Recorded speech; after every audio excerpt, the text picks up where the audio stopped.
Viewers welcome back from programme. So viewers गलबात करन जा रहे हैं कि भारत की यूनाइटेड नेशन सिक्योरिटी कौंसल की मैंबरशिप खत्म हो गई है। भारतीय विदेश मंत्री एस जयशंकर का इंटरव्यू दसदा है कि Bharat United Nation Security Council के परमानेंट मैंबर बनने की दौड़ में कितना फ्रस्ट्रेट है। सो इस बारे आप गलबात करन जा रहे हैं। सो असीं चाहांगे कि तुसां इसी तरह बने रहना, देखण सुनने या लिखण लई तुहाडा सब दा बहुत बहुत धन्नवाद जी। डॉक्टर साहब की विचार ने? देखो ਅਸੀਂ ਉਹਨਾਂ ਸਾਰੇ ਵੀਰਾਂ ਦਾ ਹੀ ਸ਼ੁਕਰੀਆ ਅਦਾ ਕਰਦੇ ਹਾਂ ਜਿਹੜੇ ਲਾਈਵ ਚੈਟ ਤੇ ਜੁੜੇ ਹੋਏ ਨੇ। ਵੀਰ ਗੁਰਦੀਪ ਸਿੰਘ ਜੀ ਨੇ ਸਗੋਂ ਪੁੱਛਿਆ ਕਿ ਹੁਕਮ ਤੇ ਭਾਣੇ ਵਿੱਚ ਕੀ ਫਰਕ ਹੈ। ਇਹ ਬੜਾ ਡੂੰਘਾ ਰੂਹਾਨੀ ਸਵਾਲ ਹੈ, ਕਿਸੇ ਵੇਲੇ ਅਸੀਂ ਇਹਨੂੰ ਟੈਕਲ ਕਰਾਂਗੇ। ਔਰ ਵੈਸੇ ਵੀਰ ਗੁਰਨਾਮ ਸਿੰਘ ਹੋਰਾਂ ਨੇ ਜਵਾਬ 'ਚ ਜਿਹੜਾ ਉਹ ਸਿੰਪਲ ਜਵਾਬ ਵੀ ਦਿੱਤਾ, ਲੇਕਿਨ ਇਹ ਤੁਹਾਡੀਆਂ ਮਨ ਦੀਆਂ ਅਵਸਥਾਵਾਂ ਨਾਲ ਜੁੜਿਆ ਹੋਇਆ ਵੀ। और अल्टीमेटली जड़ा प्रवेल तो हुक्म करता है, और वो हुक्म दे अंदर जो गुरु साहब ने फरमाया हुक्म है अंदर सब को, बाहर हुक्म ना कोई, नानक हुक्म है जे बुझे ता हौमे कह ना कोई। हुण ज़ाहिर है कि वाहिगुरू दा हुक्म है, और उस हुक्म नूं मन के भाणे दे विच जीवन जीण दी चाहना जां जीवन जिउणा ये साडे जिम्मे है कि भाई असीं ये ठीक है कि भी जो वापर रहा है वो अल्टीमेटली उसकी वड्डी खेड है, उस ते साडा कोई कंट्रोल नहीं है। पर ये गल भी समझ लैनी कि भाई ये उसकी खेड है, इस नूं असीं भाणा मनना। कहना यही कारण है कि जदों कोई साडा प्यारा विछड़दा है तो अक्सर वरलाप भी हुंदा है, रुदन भी हुंदा है, अफसोस भी हुंदा है। तो जिहड़े सियाणे ने आके फिर यही तुख गुरबाणी की याद दहानी करवांदे ने कि जिस ठाकर स्यों ना ही चारा तांको कीजै सद नमस्कार। सो ये इत्थे कोई चारा जोई दी गल नहीं कि अल्टीमेटली सारी खेड हुक्म दी है, ते हुक्म नूं जे मन लईए ते ये भाणा मनना है, ते जे उत्थे इफ एंड बट करिए तो फिर वो हौमे दी खेड है। और यही सी कि हुक्म है अंदर सब को, बाहर हुक्म ना कोई, कि ये जे असी बुझना है हुक्म नूं ते फिर हौमे अपने आप पासे हो जाती है। ते जदों असी हुक्म दे खेड दे विच भी सवाल करने ने, और बहुत बार हुंदा है कि जी कर्मां दा फल कोई माड़ा तो नहीं सी कीता, फलां सारे सुखी ने, साडे ते ही क्यों हो रहा, ये फिर सवाल करना हुंदा है।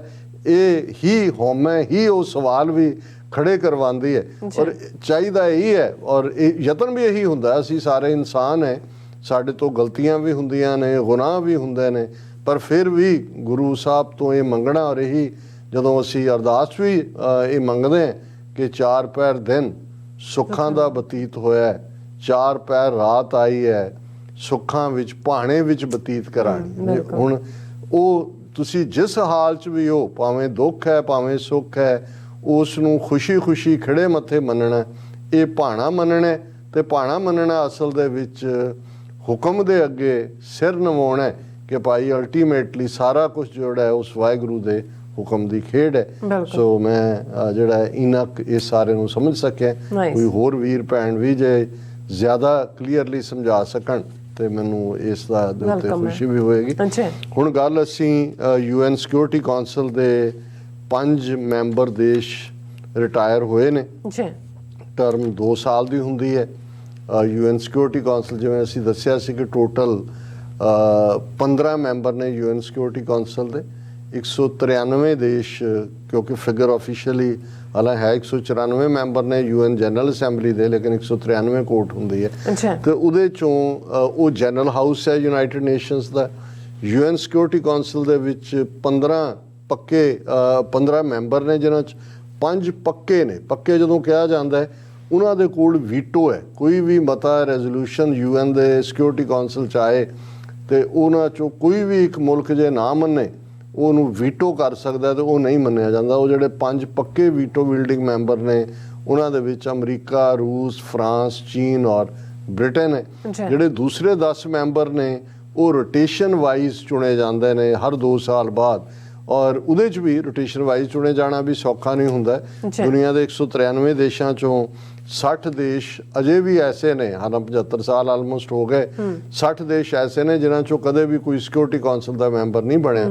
और 5 मैंबर जिहड़े रिटायर होए 2 साल दे, और 5 नवें बने ने। जिहड़े बाहर निकले ने उन्हां दे विच इंडिया जिहदी टर्म खत्म हुई, आयरलैंड, कीनिया, ਮੈਕਸੀਕੋ ਤੇ ਨਾਰਵੇ। ਔਰ ਜਿਹੜੇ ਨਵੇਂ 5 ਮੈਂਬਰ ਦੇਸ਼ ਆਏ ਮੁਲਕ ਆਏ ਨੇ, Ecuador, Japan, Malta, Mozambique and Switzerland.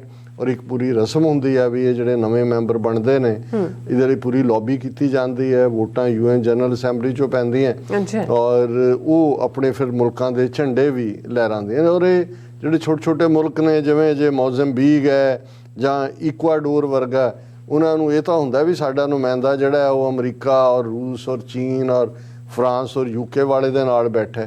ਹਾਲਾਂਕਿ UN ਸਿਕਿਉਰਿਟੀ ਕੌਂਸਲ 'ਚ ਕਿਉਂਕਿ 5 ਪੱਕੇ ਬ੍ਰਾਹਮਣ ਤਾਂ ਇਹੀ ਨੇ ਜਿਹੜੇ ਵੀਟੋ ਕਰ ਸਕਦੇ ਨੇ, ਲੇਕਿਨ ਜਿਹੜੇ ਇਹਨਾਂ ਦੇ ਪ੍ਰਵਿਊ ਦੇ ਵਿੱਚ ਪੀਸ ਕੀਪਿੰਗ ਮਿਸ਼ਨ ਹੈ, ਅਪਰੂਵ ਸੈਂਕਸ਼ਨਸ ਹੈ ਔਰ ਕਨਫਲਿਕਟ ਨੇ ਕਿਤੇ ਕੋਈ ਫਲੈਸ਼ ਪੁਆਇੰਟ ਕੋਈ ਖੜਾ ਹੁੰਦਾ ਉਹਦੇ ਤੇ ਬੋਲ ਸਕਣਾ। ਸੋ ਇਹ ਆਪਣੇ ਆਪ ਦੇ ਵਿੱਚ ਇੱਕ ਅਹਿਮੀਅਤ ਵਾਲਾ ਪਾਰਟ ਹੈ। ਹੁਣ ਜਦੋਂ ਅਸੀਂ ਭਾਰਤ ਦੀ ਫਰਸਟ੍ਰੇਸ਼ਨ ਦੀ ਗੱਲ ਕਰਦੇ ਹਾਂ, ਕਿਉਂਕਿ ਉਹਨਾਂ ਨੂੰ ਕੋਈ ਸਿਕਿਉਰਿਟੀ ਕੌਂਸਲ ਚੋਂ ਕੱਢਿਆ ਨਹੀਂ, ਉਹਨਾਂ ਦੀ ਟਰਮ ਮੁੱਕੀ ਹੈ, ਲੇਕਿਨ ਭਾਰਤ ਦੀ ਫਰਸਟ੍ਰੇਸ਼ਨ ਕਿਉਂ ਹੈ? ਕਿਉਂਕਿ ਇਕੱਲਾ ਇਹੀ ਨਹੀਂ ਕਿ 2 ਸਾਲ ਇਹ ਸਿਕਿਉਰਿਟੀ ਕੌਂਸਲ ਦੇ ਮੈਂਬਰ ਹੈ ਔਰ ਇਹ ਦੋਨੋਂ ਹੀ ਸਾਲ ਬੜੇ ਕ੍ਰੂਸ਼ਲ ਸਾਲ ਸੀ ਜਦੋਂ ਇੰਡੀਆ ਸਿਕਿਉਰਿਟੀ ਕੌਂਸਲ 'ਚ ਬੈਠਾ ਸੀ। ਪਿਛਲੇ ਸਾਲ 15 ਅਗਸਤ ਨੂੰ ਲਗਭਗ ਜਿਹੜਾ ਹੈ ਉਹ ਤਾਲਿਬਾਨ ਨੇ ਕਾਬਲ ਤੇ ਕਬਜ਼ਾ ਕੀਤਾ। ਅਫਗਾਨਿਸਤਾਨ 'ਚ ਇੰਡੀਆ ਬੇਬਸ ਸੀ, ਇਹਨਾਂ ਦਾ ਸਭ ਕੁਝ ਛੱਡ ਕੇ ਦੌੜਨਾ ਪਿਆ। ਔਰ ਇਸੇ ਪੀਰੀਅਡ 'ਚ ਅਸੀਂ ਦੇਖਦੇ ਹਾਂ ਕਿ ਫਰਵਰੀ ਮਹੀਨੇ 'ਚ ਇਸ ਸਾਲ 'ਚ ਰੂਸ ਨੇ ਅਟੈਕ ਕੀਤਾ ਯੂਕਰੇਨ ਤੇ। ਇੰਡੀਆ ਕਿਵੇਂ ਭੱਜਿਆ ਆਪਣੀਆਂ ਜ਼ਿੰਮੇਵਾਰੀਆਂ ਤੋਂ। ਜੇ ਸਿਕਿਉਰਿਟੀ ਕੌਂਸਲ 'ਚ ਨਾ ਹੁੰਦਾ ਤੇ ਪਤਾ ਨਹੀਂ ਸੀ ਲੱਗਣਾ ਵੀ ਇਹ ਕਿਵੇਂ ਜਿਹੜਾ ਭਗੌੜਾ ਹੈ ਜਦੋਂ ਕਿ ਕੋਈ ਗੱਲ ਸੱਚ ਹੱਕ ਦੀ ਆਉਂਦੀ ਹੈ। ਔਰ ਇਸੇ ਅੰਦਾਜ਼ ਦੇ ਵਿੱਚ ਇਹ 2 ਸਾਲ ਦੇ ਪੀਰੀਅਡ 'ਚ ਇੰਡੀਆ ਨੇ ਟਿੱਲ ਲਾਇਆ ਕਿ ਪਾਕਿਸਤਾਨ ਨੂੰ ਐਪੀ ਸੈਂਟਰ ਆਫ ਟੈਰਰਿਜ਼ਮ, ਔਰ ਕਿਉਂਕਿ ਇਹਦੇ ਥੱਲੇ UN ਸਿਕਿਉਰਿਟੀ ਕੌਂਸਲ ਦੇ ਥੱਲੇ committee on terrorism, committee on this that, even ਇਸ ਸਾਰੇ ਦੇ ਚੱਲਦਿਆਂ ਵੀ ਇਸ ਨੂੰ ਭਾਰਤ ਨੂੰ ਜਿਹੜਾ ਕੋਈ ਕਾਮਯਾਬੀ ਨਹੀਂ ਮਿਲੀ ਕਿਉਂਕਿ ਇਹਨਾਂ ਦਾ ਤਾਂ ਟਿੱਲ ਹੁੰਦਾ ਲਾਇਆ ਇਹਨਾਂ ਨੇ ਜੀ ਇੰਨੀਆਂ ਤਨਜ਼ੀਮਾਂ ਦਹਿਸ਼ਤਗਰਦ ਬਣਾ ਦੇ, ਯੂਨਾਈਟਿਡ ਨੇਸ਼ਨ ਇੰਨੇ ਇੰਡੀਵਿਜੂਅਲ ਦਹਿਸ਼ਤਗਰਦ ਬਣਾ ਦੇ। ਔਰ ਉਹਦੀ ਫਰਸਟ੍ਰੇਸ਼ਨ ਜਦੋਂ ਮੈਂ S ਜੈ ਸ਼ੰਕਰ ਦਾ ਯੂਰਪੀਅਨ ਮੀਡੀਆ ਨੂੰ ਦਿੱਤਾ ਇੰਟਰਵਿਊ ਵੀ ਦੇਖਿਆ ਤੇ ਔਰ ਇਹ ਆਸਟਰੀਆ ਦਾ ਨੈਸ਼ਨਲ ਬ੍ਰੌਡਕਾਸਟਰ ORF ਹੈ, ਉਸ ਦੇ ਵਿੱਚ ਉਹ ਬੜੀ ਜਿਹੜਾ ਉਹ ਕੌੜੇ ਮੂਡ ਦੇ ਵਿੱਚ ਇਹ ਕਹਿ ਰਿਹਾ ਹੈ, he criticises European nations for not condemning the terrorism practices that have been going on for multiple decades। ਕਿ ਜੀ ਦੇਖੋ ਇਹ ਯੂਰਪੀਅਨ ਮੁਲਕ ਵੈਸੇ ਗੱਲਾਂ ਕਰਦੇ ਨੇ ਸੋ ਇਹ ਜਿਹੜਾ ਉਹਨਾਂ ਦਾ ਐਫਰਟ ਸੀ ਇੰਡੀਆ ਦਾ ਪਾਕਿਸਤਾਨ ਨੂੰ ਖੁੱਡੇ ਲਾਈਨ ਲਾ ਕੇ ਉਹਨੂੰ ਟਾਰਗੇਟ ਕਰਨ ਦਾ, ਉਹਦੇ 'ਚੋਂ ਮੁਕੰਮਲ ਫੇਲ। ਹਾਲਾਂਕਿ ਇੱਕ ਵੱਡੀ ਫਰਸਟ੍ਰੇਸ਼ਨ ਦਾ ਇਹ ਹੈ ਕਿ ਇੰਡੀਆ ਨੇ ਅਮਰੀਕਾ ਤੋਂ ਵੀ ਓਕੇ ਕਰਵਾਇਆ, UK ਨੇ ਵੀ ਕਹਿ ਦਿੱਤਾ, ਫਰਾਂਸ ਨੇ ਵੀ ਕਹਿ ਦਿੱਤਾ, ਰਸ਼ੀਆ ਨੇ ਵੀ ਕਹਿ ਦਿੱਤਾ ਜੀ ਸਾਨੂੰ ਕੋਈ ਇਤਰਾਜ਼ ਨਹੀਂ ਕਿ ਇੰਡੀਆ ਨੂੰ ਵੀ UN ਸਿਕਿਉਰਿਟੀ ਕੌਂਸਲ ਦਾ ਪਰਮਾਨੈਂਟ ਮੈਂਬਰ ਬਣਾ ਦਿਓ। ਔਰ ਇਹ UN ਰਿਫਾਰਮ ਦੇ ਥੱਲੇ ਘੁੰਮ ਰਹੇ ਸੀ ਜੀ। ਰਿਫਾਰਮ ਦਾ ਮਤਲਬ ਸੀ ਕਿ ਜੀ ਦੇਖੋ ਜੀ ਅਸੀਂ ਇੱਕ ਵੱਡੀ ਤਾਕਤ ਹੈ, ਔਰ ਕਾਹਦੀ ਵੱਡੀ ਤਾਕਤ ਜੀ, ਅਸੀਂ ਦੂਸਰੀ ਸਭ ਤੋਂ ਵੱਡੀ ਦੁਨੀਆ ਦੀ ਆਬਾਦੀ ਹੈ, ਹੁਣ ਜਿਹੜਾ ਅਸੀਂ ਪਹਿਲੇ ਨੰਬਰ ਤੇ ਆ ਜਾਣਾ ਇਸ ਸਾਲ ਦੇ ਵਿੱਚ, ਸਾਨੂੰ ਬਣਾ ਦਿਓ। ਇਹਦਾ ਮਤਲਬ ਜ਼ਿਆਦਾ ਬੱਚੇ ਜੰਮਣਾ ਇਹ ਕੁਆਲੀਫਿਕੇਸ਼ਨ ਹੈ ਤੁਹਾਡੀ ਸਿਕਿਉਰਿਟੀ ਕੌਂਸਲ। ਔਰ ਅਸੀਂ ਇਕੋਨਮੀ ਵੀ ਬਣ ਗਏ ਜੀ, 5ਵੀਂ ਵੱਡੀ ਇਕੋਨਮੀ ਬਣ ਗਏ, ਅਸੀਂ ਇਹ ਹੈ ਉਹ ਹੈ।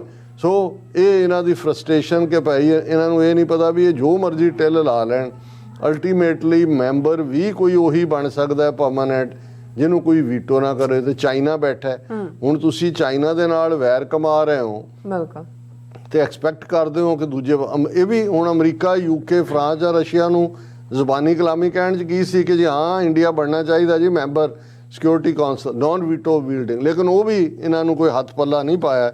ਔਰ ਇਹਦੇ 'ਚ ਫਿਰ ਇਹਦੀ ਫਰਸਟ੍ਰੇਸ਼ਨ ਇਹ ਇਸ ਤੋਂ ਜ਼ਾਹਰ ਹੁੰਦੀ ਹੈ ਕਿ ਉਹ ਪਾਕਿਸਤਾਨ ਬਾਰੇ ਇਸ ਇੰਟਰਵਿਊ 'ਚ ਆਪਣਾ ਪੂਰਾ ਜ਼ਹਿਰ ਘੋਲਦਾ ਹੈ, ਜਦੋਂ ਕਿ ਇੱਕ ਪਾਸੇ ਮੈਂਬਰਸ਼ਿਪ ਇਹਨਾਂ ਦੀ ਖਤਮ ਹੋਈ ਹੈ।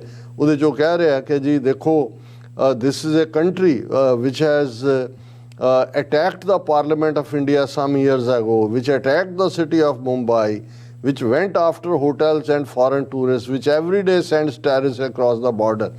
Lekin if the terrorist camp ਵੀ ਉੱਥੇ ਲੱਗੇ ਹੋਏ ਨੇ ਔਰ military level combat tactics ਵੀ ਚੱਲ ਰਹੇ ਨੇ। So when we speak about judgments and principles, why don't I hear sharp European condemnation of these practices which have been going on for multiple decades, he asked in response to a question.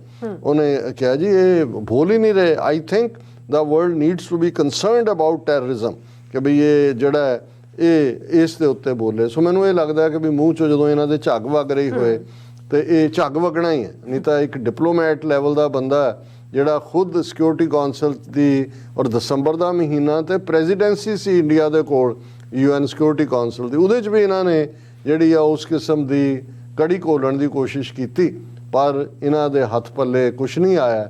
ਇਸ ਲਈ ਮੂੰਹ ਚੋਂ ਵਗ ਰਹੀ ਝੱਗ ਦੱਸ ਰਹੀ ਹੈ ਕਿ ਇਹਨਾਂ ਦੀ ਹਾਲਤ ਕੀ ਹੈ। ਬਿਲਕੁਲ ਡਾਕਟਰ ਸਾਹਿਬ, ਤੁਹਾਡਾ ਬਹੁਤ ਬਹੁਤ ਧੰਨਵਾਦ। ਸੋ ਥੈਨੇ ਬ੍ਰੇਕ ਵਿਊਅਰਸ, ਤੁਸੀਂ ਇਸੇ ਤਰ੍ਹਾਂ ਬਣੇ ਰਹਿਣਾ। ਮਿਲਦੇ ਹਾਂ ਛੋਟੇ ਜਿਹੇ ਵਕਫੇ ਤੋਂ ਬਾਅਦ।